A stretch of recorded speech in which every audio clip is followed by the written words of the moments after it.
زاد الرجال وحال دون مجالهم زمر من ሴቶች ሐይድ ላይ ሆነን ባሎቻችን ቢፈልጉን ግንኙነት ሳናደርግ በሌላ መንገድ ብናስጨርሳቸው ትጥበቱ በሁለቱም ላይ ዋጅብ ይሆናል ወይስ ለባል ብቻ ነው? ይቅርታ እንደዚህ አይነት ጥያቄ ማወቅ ግዴታዬ ስለሆነ ነው። ጀዛኩሙላህ ኸይር። ለተጣላችሁ ሰው ሁሉ ሲሕር የምታስደርግ እህት አለችኝ። ይህንንም በፊት ለፊት ለምን እንዲህ ታደርጊያለሽ ሐራም ነው ስትባል ግድ የለም አላህ ይቅጣኝ እነሱን ተበቅዬ ትላለች። ምክር ልትቀበል አልቻለችም። ነገር ግን የብዙ ሰዎች ህይወት አመሰቃቅላለች። በእኔም ላይ በልጄም ላይ ነው የተደረገብን። በርቃት ስለተረሂም መቁረጥ ይሆንብኛል። እህቴ ስለሆነች ያብራሩልኝ። ሌላው ጥያቄ ከሌላ እምነት ተከታዮች ጋር አብረን እንሰራለን፣ ምግብ አንድ ላይ እንበላለን። ነገር ግን ሲቆርሱ በስመ አብ በወልድ ወዘተ ምናምን ብለው ይቀድሱታል። አብሮ መብላት እንዴት ይታያል የሚል ጥያቄ። አይን ሐቅ መሆኑን አውቃለሁ። እኔ ግን አዳበነውም ሁሌ አደርጋለሁ፣ ግን ሊተወኝ አልቻለም። ሰርግና የመሳሰሉት ሰው የተሰበሰበባቸው ቦታዎች መገኘት አልችልም። በተገኘሁ እጠቃለሁ። መጠቃቴን የማውቀው ኢባዳ ላይ እቸገራለሁ፣ እንቅልፍ ያስቸግረኛል። ሶላት ላይ እንኳን ጀምሬ መጨረስ አልችልም እና ለዚህ የተለየ ዚክር ወይም ዱዓ ካለ ያሳውቁኝ፣ ዱዓም አድርጉልኝ። ለታመመ ሰው ዱዓ ሳደርግ ጠሁሩን ላባስ ጠሁሩን ኢንሻአላህ እልነበረ፣ ነገር ግን ኢንሻአላህ መጨመር አይቻልም አሉኝ። እንዲሁም አልፍ መብሩክ እንላለን። አልፍ ማለት አይቻልም ይላሉ፣ ያብራሩልን የሚል ጥያቄ። ሌላም ጥያቄ ጠርሙስ ፋብሪካ መስራት እንዴት ነው ሁክም? ማለቴ የቢራም የለስላሳም ጠርሙስ ያመርታል ፋብሪካው። ባረከላሁ ፊኩም የሚል ጥያቄ። فاغتنم رحمك الله حياتك النفيسة واحتفظ بأوقاتك العزيزة. بسم الله الحمد لله والصلاة والسلام على رسول الله وعلى آله وأصحابه ومن والاه. اللهم لا علم لنا إلا ما علمتنا إنك أنت العليم الحكيم. يا معلم آدم وإبراهيم علمني ويا مفهم سليمان فهمني وأعوذ بك اللهم أن أقول فيك ما ليس لي به علم فأضل أو أضل. أما بعد ቁጥር 230 ከተማሪዎች ለሚመጡ ጥያቄዎች መልስ የሚሰጥበት የዛዱል መዓሪፍ ፈታዋ ነው። ዛሬ ከምናያቸው ጥያቄዎች የመጀመሪያው አይን ሐቅ መሆኑን አውቃለሁ፣ እኔ ግን አዳበነውም ሁሌ አደርጋለሁ፣ ግን ሊተወኝ አልቻለም። ሰርግና የመሳሰሉት ሰው የተሰበሰበባቸው ቦታዎች መገኘት አልችልም። በተገኘሁ እጠቃለሁ። መጠቃቴን የማውቀው ኢባዳ ላይ እቸገራለሁ፣ እንቅልፍ ያስቸግረኛል። ሶላት ላይ እንኳን ጀምሬ መጨረስ አልችልም እና ለዚህ የተለየ ዚክር ወይም ዱዓ ካለ ያሳውቁኝ፣ ዱዓም አድርጉልኝ የሚል ጥያቄ ነው። ነስአሉላህ አልዓዚም ረብል ዓርሺል ዓዚም አን የሽፊየ ኩለ መሪድ ሙስሊም። አሁን ጥያቄው ላይ እንደተባለው አይን ሐቅ ነው። ነቢዩ ዓለይሂ ሰላቱ ወሰላም ይሄን ብለዋል። እዚህ ላይ የተጠቀሱ አንዳንድ ምልክቶችም የአይን ምልክቶች ሊሆኑ ይችላሉ። ነገር ግን ለየት ያለ ነገር በገጠመን ቁጥር ሁሉንም ነገር ከአይን ጋር ማያያዙ ተገቢ አይሆንም። አንዳንዴ ለነገሮች ከልክ ያለፈ ፍርሃትና ስጋት ወይም ፎቢያ የሚሉት ነገር ሲኖር ወይም የውስጥ አለመረጋጋት ሲፈጠር እንደዚህ አይነት ነገሮች ሊገጥሙ ይችላሉ። ስለዚህ አይንን በዚህ ልክ መፍራቱ ሁሉም ነገር እንዲፈሩ ያደርጋል፣ የስጋት እስረኛ እንዲሆኑ ያደርጋል። ነዓም እዚህ ጋር የተጠቀሱ ነገሮች በተወሰነ መልኩ የአይን ምልክት ሊሆኑ ይችላሉ። ከሆነና ከልክ ያለፈ ስጋት ፍርሃት ሳይኖር ጥንቃቄ ከማድረግ ጋር በተጨባጭ የተባለው ነገር ሁሉ በተደጋጋሚ ተከስቶ ከሆነ ወደ መፍትሄው መሄድ ነው። አዳበነው ማድረግ ብቻ አይደለም ከአይንም ይሁን ከሲሕር የሚጠብቀው ተውሂድን ማጠናከር፣ በአላህ መመካት፣ ዋጅብ ግዴታ መወጣት፣ አላህ የከለከላቸው ነገሮችን መራቅ፣ ሌሎች የዝክር አይነቶች አሉ። እነዚያንም ዝክሮችን ጭምር ማለት ነው እንጂ አዳበነውም ስላደረጉ ብቻ ሙሉ በሙሉ አስተማማኝ የሆነ ምሽግ ውስጥ ራስን እንዳደረጉ መቁጠር አይገባም። ለእንደዚህ አይነቱ ችግር ከሚጠቅሙ ነገሮች አንዱ ፋቲሓን መቅራት፣ አያተል ኩርሲን መቅራት፣ የሱረቱል በቀራ የመጨረሻ አንቀጾችን፣ ሱረቱል ፈለቅ፣ ሱረቱን ናስን፣ ቁል ያ አዩሀል ካፊሩንን፣ ሱረቱል ኢኽላስን እየቀሩ እጅ ላይ ትፍትፍ ብሎ ሰውነትን መዳበስ፣ ውሃ ላይ ትፍትፍ ብሎ መታጠብ፣ መጠጣት፣ የጧትና ማታ ዚክር በአግባቡ ማለት፣ ቤት ሲገቡ ሲወጡ፣ መጸዳጃ ቤት ሲገቡ ሲወጡ፣ ሁኔታዎች አህዋሎች ሲቀያየሩ የሚባሉ ዚክሮችን ማለት፣ ከሶላት በኋላ የሚባሉ ዚክሮችን ማዘውተር። በተለይ ጠዋትና ማታ ከሚባሉ ዚክሮች ውስጥ ይበልጥ ከሸይጣን ከሰውም ከጂኒም ሸይጣን ይጠብቃሉ የሚባሉ አንቀጾችን አዝካሮችን ማዘውተር ነው። አዑዙ ቢከሊማቲላሂ ታማህ ሚን ኩሊ ሸይጣኒን ወሃማህ ወሚን ኩሊ ዐይኒን ላማህ። እንደዚሁ ደግሞ አዑዙ ቢከሊማቲላሂ ታማቲ ሚን ሸሪ ማ ኸለቅ ብስሚላሂ አለዚ ላ የዱሩ መዐ እስሚሂ ሸይኡን ፊል አርዲ ወላ ፊስ ሰማእ ወሁወ ሰሚዑል ዐሊም። መሰል አዝካሮችን ዱዓዎችን ጠዋት ማታ ማለት ነው። በአይን አጥቅቷል ተብሎ የሚታወቅ ሰው ካለ ደግሞ ገላውን ታጥቦ ውዱእ አድርጎ ውሃ እንዲሰጥ በማድረግ በዛ ውሃ መታጠብ ነው። ሌላኛው ጥያቄ ለተጣላችሁ ሰው ሁሉ ሲሕር የምታስደርግ እህት አለችኝ። ይህንንም በፊት ለፊት ለምን እንዲህ ታደርጊያለሽ ሐራም ነው ስትባል ግድ የለም አላህ ይቅጣኝ እነሱን ተበቅዬ ትላለች። ምክር ልትቀበል አልቻለችም። ነገር ግን የብዙ ሰዎች ህይወት አመሰቃቅላለች። በእኔም ላይ በልጄም ላይ ነው የተደረገብን። ብርቃት ስለተ ረሒም መቁረጥ ይሆንብኛል እህቴ ስለሆነች ያብራሩልኝ የሚል ጥያቄ ነው። ነዑዙ ቢላሂ ሚነ ሸይጣኒ ረጂም። ነስአሉላህ ሰላም ወልዓፊያ። የአላህን ቅጣት የሚችል ማን ነው? እነሱን ልበቀል አላህ ይቅጣኝ እነሱን ልበቀል እንጂ የአላህን ቅጣት ክብደቱን የሚያውቅ ሰው ይሄን አይልም። በዚህ መልኩ የሰዎችን ህይወት የሚያበላሽ የመጣለትን ወንጀል የሚያተራምስ ሸይጣን የሚገፋፋው ሰው ቀልብ ሲደርቅም የሸይጣን ስራ ነው። ይሄ ሲጀምር ሲሕር ድግምት የሸይጣን ስራ፣ ሸይጣን ነው ከጀነት ውጣ ብሎ አላህ ሲያባረው እንግዲያውስ የሰው ልጆችን አጠማለሁ ከግራ ከቀኝ ከፊት ከኋላ ወራቸዋለሁ ብሎ ለወንጀል ያቀደ በዚህ ልክ ወንጀልን የሚዳፈር መጸጸት መቆጨት ሲገባው አኺራ እንዳይበላሽ ብሎ መስጋት ሲገባው ወደፊትም ጭምር አደርጋለሁ ሰራለሁ ብሎ በሙሉ ልብ ወንጀልን መዳፈር በሰሩት ወንጀል መኩራት ድርብርብ የሆነ ጥፋት። ነቢዩ ዓለይሂ ሰላቱ ወሰላም አላህ ኡመቶቼን በሙሉ ይምራል ወንጀልን በይፋ የሚሰሩ ሲቀሩ ብላ። በአላህና መጨረሻው ቀን የሚያምን ሰው አኺራ አለብኝ ቀብር አለብኝ ሲራጥ አለብኝ ቅያማ አላህ ፊት ያላስተርጓሚ ብቻዬን እርቃኔን እቆማለሁ የሚል ሰው እዚህ ላይ የተጠቀሰውን አይነት ድርጊት አይፈጽምም። አንዴ ተሳስተው እንኳን ቢያደርግ ይተውበታል። ተው ሲባል ይተዋል። የሰው ህይወት ላበላሽ እንጂ የአኺራው ቅጣት አያሳስበኝም አይልም። ወለዐዛቡል አኺረቲ አሸዱ ወአብቃ። የአኺራ ቅጣት እኛ እንደምንገምተው አይደለም፣ በጣም ከባድ ነው። ለዱንያ እሳት እንኳን ለሰከንዶች እጃችንን መስጠት አንችልም። የጋለ ውሃ ላይ ፍም ላይ ማንም እጁን ማሳረፍ አይችልም። የአኺራው ከዱንያ በብዙ እጥፍ ይበልጣል። ማይጠፋ ነው፣ ዘላለማዊ ነው። ማገዶዋ ድንጋይ የሆነች እሳት ናት ብሎ አላህ ከጀሃነም አስጠንቅቋል፣ አስፈራርቷል። ወደ ጀሃነም ከሚወስዱ ነገሮች አንዱ ኩፍር ነው። በአላህ የካደ በጀሃነም እሳት ይቀጣል። ከኩፍር ተግባሮች አንዱ ሲሕር ነው። ወለቀድ ዓሊሙ ለመን እሽተራሁ ማ ለሁ ፊል አኺረቲ ሚን ኸላቅ ይላል ቁርአኑ።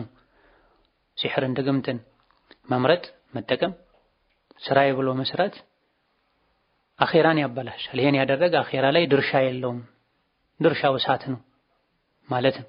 ጥላቻ፣ ምቀኝነት፣ በቀል እዚህ ደረጃ መድረስ የለበትም። የሰውን ዱንያዊ ህይወት ለማበላሸት ብሎ አኺራን እስከ ማበላሸት ድረስ መድረስ የለበትም። አቅል ያለው ሰው የሌሎችን ጥፊ ዱንያ አበላሻለሁ ብሎ የራሱን ዘላለማዊ አኺራ ያበላሽ። የሆነ ሆኖ ተመክራ እምቢ ካለች ተስፋ ከተቆረጠ ከሸሯ ከአደጋዋ ከክፋቷ ለመዳን ሲባል ከሷ ጋር ያለን ግንኙነት ማቋረጥ ይቻላል። ከዘመድ ጋር ግንኙነትን ማቋረጥ ማይቻለው ለዱንያ ለነፍስ ተብሎ ከሆነ ዲን ወይም ዱንያ ላይ ተጨባጭ ጉዳት እንደሚያደርስ ከታወቀ ግንኙነቱን መቀነስ ማቀዝቀዝ መቁረጥ ካስፈለገ ሙሉ በሙሉ መቁረጥም ይቻላል። ተጠያቂ የምትሆነው እሷ ናት። በኒያ ደረጃ ግን ከተስተካከለች ከተወበተች ግንኙነቱን ለመቀጠል ግንኙነቱን ለማደስ ዝግጁ ነኝ ከማለት ጋር። ሌላኛው ጥያቄ እኛ ሴቶች ሐይድ ላይ ሆነን ባሎቻችን ቢፈልጉን ግንኙነት ሳናደርግ በሌላ መንገድ ብናስጨርሳቸው ትጥበቱ በሁለቱም ላይ ዋጅብ ይሆናል ወይስ ለባል ብቻ ነው? ይቅርታ እንደዚህ አይነት ጥያቄ ማወቅ ግዴታዬ ስለሆነ ነው። ጀዛኩሙላህ ኸይር የሚል ጥያቄ። ሁለቱም እርካታ ደረጃ ከደረሱና ከሁለቱም የዘር ፈሳሽ ከወጣ ትጥበቱ ሁለቱም ላይ ግዴታ ይሆናል። የዘር ፈሳሽ የወጣው ከሁለቱ አንዱ ዘንድ ብቻ ከሆነ የዘር ፈሳሽ የወጣው ላይ ብቻ ነው ትጥበት ግዴታ የሚሆን።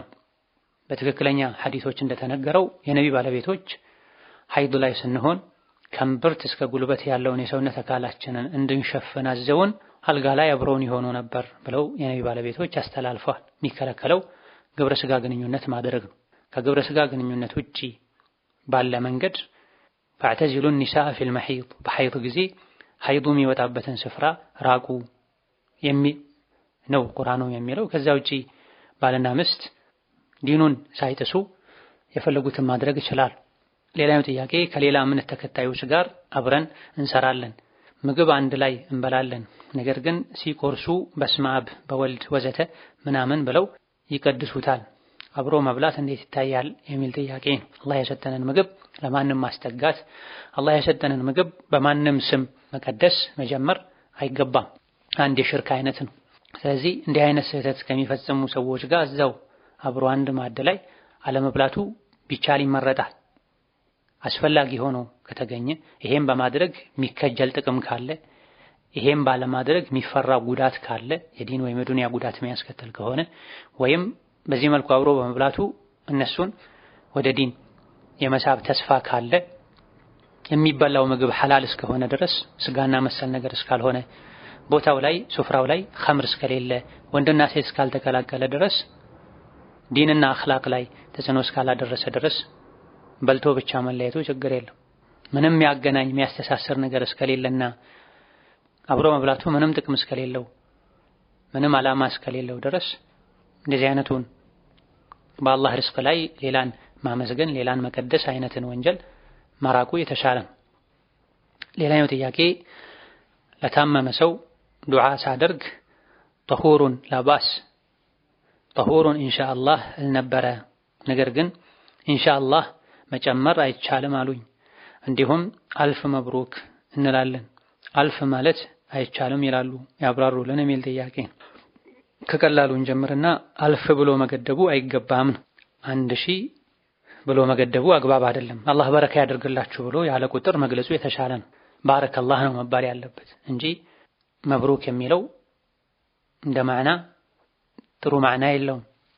የነቢና የሰሐቦችም የቁርአን የሐዲስም ዱዓ አይደለም መብሩክ በሚል የለም። ወለውላ ኢዝ ደኸልተ ጀነተከ ቁልተ ማሻአላህ ላ ቁወተ ኢላ ቢላህ የሚለውን አንቀጽ አስመልክተው ሲናገሩ አንዳንድ ተፍሲር ሊቃውንት መልካምን የሚያስደስትን ነገር ሲያዩ ማሻአላህ ተባረከላህ መባል እንዳለበት ነው የተጠቀሰው። መብሩክ የሚለው ከጊዜ በኋላ የመጣ ነው። በቋንቋው እንኳ ከተባለ ሙባረክ ነው መሆን ያለበት። ሙባረክ አለይክ፣ ሙባረክ አለይኪ፣ ባረከላሁ ለከ፣ ባረከላሁ ለኪ እንዲህ ሊባል ይችላል። የሆነ ሆኖ አልፍ ተብሎ መገደቡ በሺ መገደቡ አግባብ አይደለም፣ ልቅ ማድረግ ይሻላል። አማ የመጀመሪያውና ትልቁ ለባሰ ጠሁሩን ኢንሻአላህ አይጨምርም የሚለው ጅህልና ነው፣ ያለ እውቀት ቅያስ ማድረግ ነው። እዚህ ቦታ ላይ ለታማሚ ዱዓ ሲደረግ ኢንሻአላህ ማለት እንደሚቻል በግልጽ የሚያሳይ ሐዲስ አለ። ነቢ ይሄን ይሉ ነበር። የታመመን ሰው ሊጠይቁ ሄደው ይሄን ብለዋል። ሐዲሱን ቡኻሪ ዘግበውታል። ሌላ ጉዳይ ላይ ዱዓ ሲደረግ ኢንሻአላህ አትበሉ፣ የምትጠይቁትን ቁርጥ አድርጋችሁ ጠይቁ ስለተባለ የታማሚ ጉዳይም ላይ ይሄ አይባልም ማለት ነሱ ያለ ቅያስ ማድረግ ነው የሚሆን። እዛ ጋር ስላልተቻለ እዚህም አይቻልም ከማለታችን በፊት አይቻልም ባልነበት ርዕሰ ጉዳይ ላይ በግል እንደሚቻል የሚያሳይ ማስረጃ አለመኖሩን ማወቅ አለብን። ያለ እውቀታችን ነገሮችን ስናነጻጽር ይሄ ማይቻል ከሆነ እዚህ ማይቻልም ስንል የነቢን ሐዲስ እናስተባብለን እንመልሳለን። ታማሚ ዱዓ ሲደረግ ላ ባእሰ አለይከ ጠሁሩን ኢንሻአላህ ይባላል። ነቢ ብለዋል፣ ቡኻሪ ዘግበውታል። ይሄም በሽተኛን ለማጽናናት አጅር ለማግኘት እንዲጓጓ እንዲችል እንዲቋቋም ሶብር እንዲያደርግ ለማለት ነው። ላ ባእሰ ጠሁሩን ኢንሻአላህ ለታማሚ ዱዓ ሲደረግ ተፈቅዷል። ሌላ ጊዜ ግን አንዳችሁ ዱዓ ሲያደርግ ፈልየጅዝም ወያዕዝም ፊል መስአለ ተብሏል።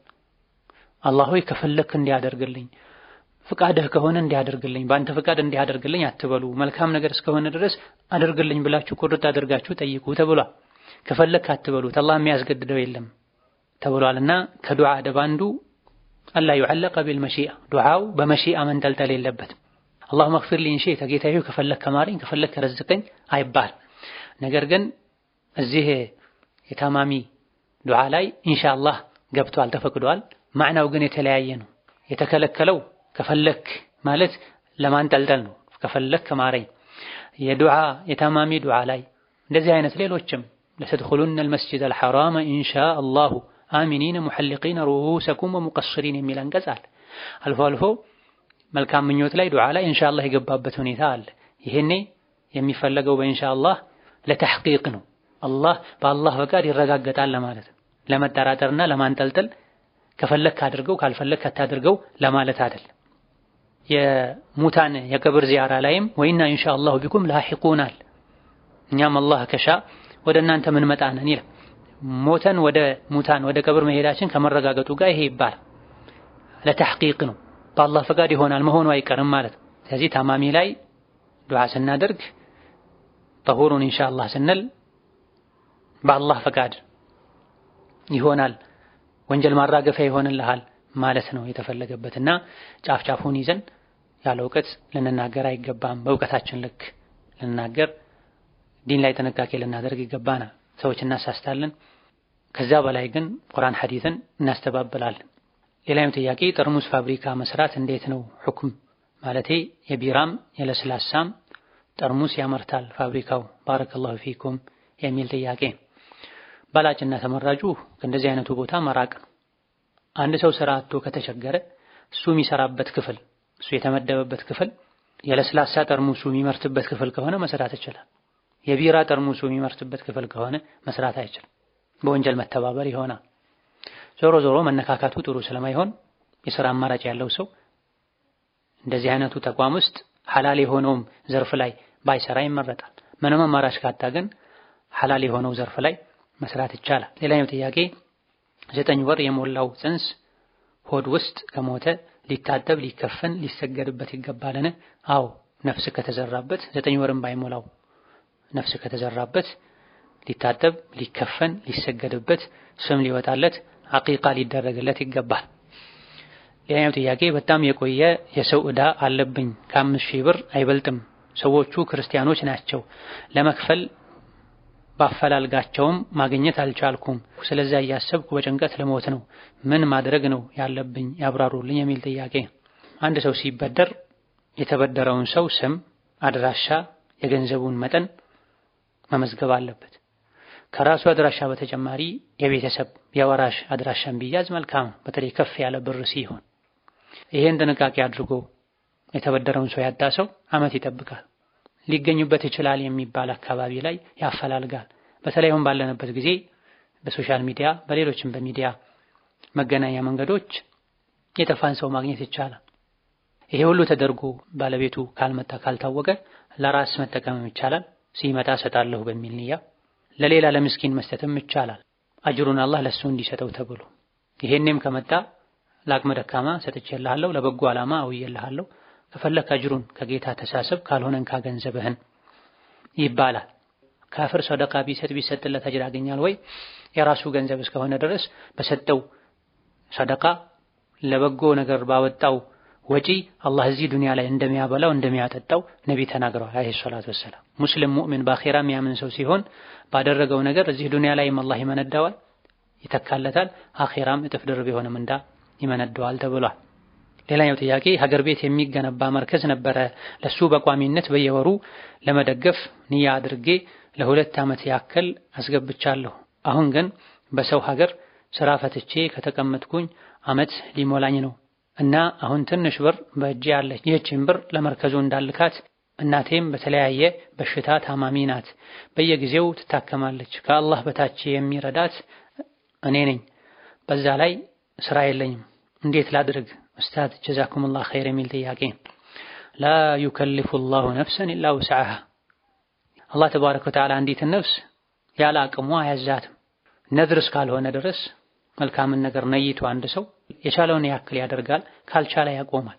ነድር ከሆነ ነው እንደምንም ብለህ ተማሙተህ ነድርህም ሙላ የሚባል። ስለዚህ አቅም ባለው ጊዜ በቋሚነት እንዲያደርጋለሁ ያለ ሰው አቅሙ እስካለ ድረስ ያደርጋል። አቅም ሲያንሰው ይተዋል። ወደፊት ካገኘ እንደገና ይቀጥላል። ከፋራ አውጣም አይባልም፣ ካሳ አይባልም። ነድር አይደለም፣ በበጎ ፈቃደኝነት የተደረገ ነገር ነው። አቅም እያለ እየቻሉ ከተው ነው ቃልን ማጠፉም ሊያስወቅስ የሚችለው የኢማን ድክመት የሚሆነው። የተለያዩ መልካም ስራዎች ላይ ተሳትፎ ለማድረግ ሲነየት ቀድሞ በአቅል ማሰብ ያስፈልጋል። ነዓም መሰሰት አግባብ አይደለም፣ ለኸይር ወደ ኋላ ማለት አያስፈልግም። ነገር ግን አንዳንዴ ለራሳቸው የሚበሉት የሌላቸው ዕዳ ያለባቸው ታማሚ ቤተሰብ ያለባቸውን በተለያዩ ንግግሮች ማጓጓያ የሚያጓጉ ነገሮች ከልክ በላይ እንዲነሳሱ አድርገው ማይችሉት ነገር ውስጥ እንዲገቡ ተበድረው እንዲሰጡ እዚህ የተባለው አይነት ቃል ውስጥ እንዲገቡ የሚያደርጉ ሰዎች ኸይር ከመሆኑ ጋር በልክ በአቅል መሆን አለበት። ሌሎች ዋጅቦችን ግዴታዎችን በማይጎዳ በማያዛባ መልኩ መሆን አለበት። ኸይር ስራ መስራት ቅደም ተከተል አለው። ቤተሰብ እየተራበ ለሌላ ለበጎ ዓላማ ተብሎ ወጪ አይደረግም። ዕዳ ያለበት አንድ ሰው ዕዳውን ሳይከፍል ለኸይር ብሎ ተጨማሪ ሰደቃ ማድረግ የለበትም። አባት እናቱ እየተራቡ እየታመሙ ለሌላ ለታመመ ሰው ለተራበ ሰው ተመሳሳይ እንኳን ቢሆን ጉዳዩ አባቱ ታሞ ሌላ ጎረቤት ታሞ ከአባቱ ነው መጀመር ያለበት። ከነፍስህ ጀምር፣ ከቤተሰቦችህ ጀምር። አልአቅረቡን አውላ ቢልማዕሩፍ ዘመዶች በመልካም ነገር ከሌሎች ይቀደማሉ። ለሌሎች የምናደርገው መልካም ነገር ለነሱ አድርሰን ከዛ የተረፈውን ነው ወደ ሌላ ማሸጋገር ያለብን።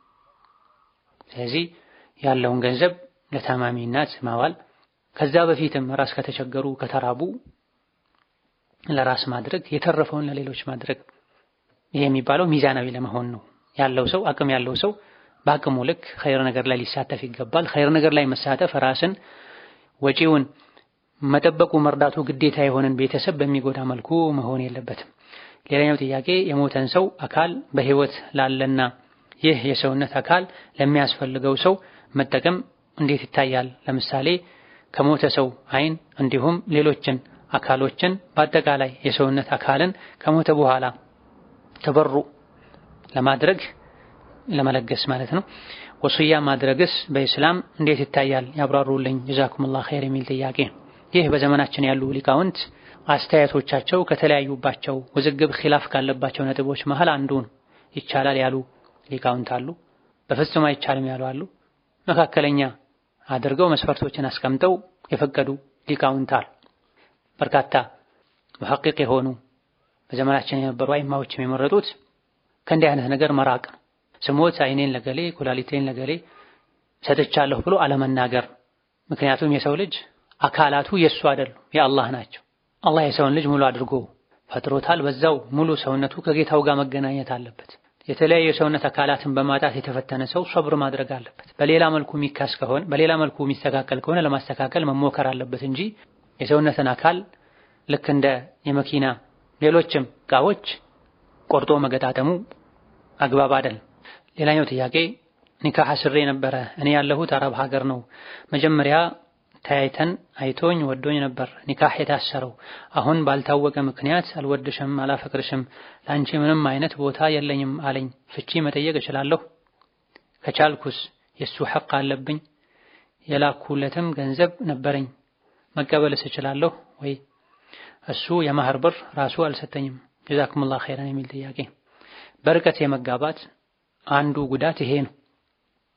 በተለይ ውጭ ሀገር ለስራ የተሰደዱ እህቶችን ሀገር ውስጥ ሆነው ወይም ሌላ ሀገር ሆነው ማግባት ከሚፈልጉ ወንዶች ውስጥ በጣም ብዙዎች ከሷ የሚፈልጉት ገንዘቧን የፈለጉትን ነገር እስኪያገኙ ንብረት በስማቸው እስክታስመዘግብ ብዙ ብር እስክትልክ ድረስ ውዴታ እንዳላቸው ፍቅር እንዳላቸው ገልጸው የፈለጉትን ካገኙ በኋላ ወይም የፈለጉትን እንደማያገኙ ተስፋ ከቆረጡ በኋላ እዚህ የተባለውን ነገር ያደርጋሉ ይላሉ።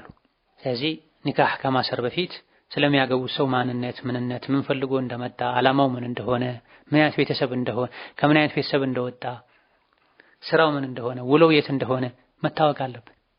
ለትዳር ካላቸው ጉጉት የመጣ በተለይ አረብ ሀገር የሚኖሩ እህቶች ፌስቡክ ላይ ሰላም ላላቸው ሁሉ ብራቸውን ይልካሉ። ብዙዎች እንዲህ ተበደልኩ እንዲህ ተደረግኩ ብለው የደወሉ ፈትዋ ይጠይቃሉ፣ ያማክራሉ። እንዴት ነው ትዳርን የሚያክል ነገር በፌስቡክ የሚጀመረው በፌስቡክ የሚጠናቀቀው? በሶሻል ሚዲያ ተዋውለው የሚጨርሱት። ትክክለኛ ትዳር ፈላጊ የሆነ ሰው የሴት ልጅ ኃላፊዋ ጋር ይሄዳል። ወንድሞቹን፣ አጎቶቹን፣ አባቱን፣ አያቱን ይዞ በክብር በወግ በማዕረግ የሚያልቀውን ነገር እንደ ጫወታ በኢንተርኔት ተጀምሮ ጭራሽ አልፎ ተርፎ ገንዘብ ተልኮ ቤት ተሰርቶ የፈለገውን ካገኘ በኋላ አልፈለግም ይላል። ስለዚህ መጠንቀቅ ያስፈልጋል። ስለዚህ ከዚህ መማር ጥንቃቄ ማድረግ ያስፈልጋል። ማይረባ ማይዘልቅ ትዳር ውስጥ ከመግባት ራስን ጠብቆ ዒባዳ እያደረጉ ያለ ትዳር መኖር ይሻላል። ሁሉም ነገር ከላይ እንደተባለው ከሆነ አው ፍቺ መጠየቅ ይቻላል። አብረን እንኖራለን በማለት ወደሱ የተላኩ ገንዘቦችንም መልስልኝ ማለት ይቻላል። هذا والله تعالى أعلم። ለዛሬ በዚህ እናበቃለን። የተቀሩትን ሌላ ጊዜ እንመልሳለን። ወሰላሙ አለይኩም ወራህመቱላሂ ወበረካቱሁ።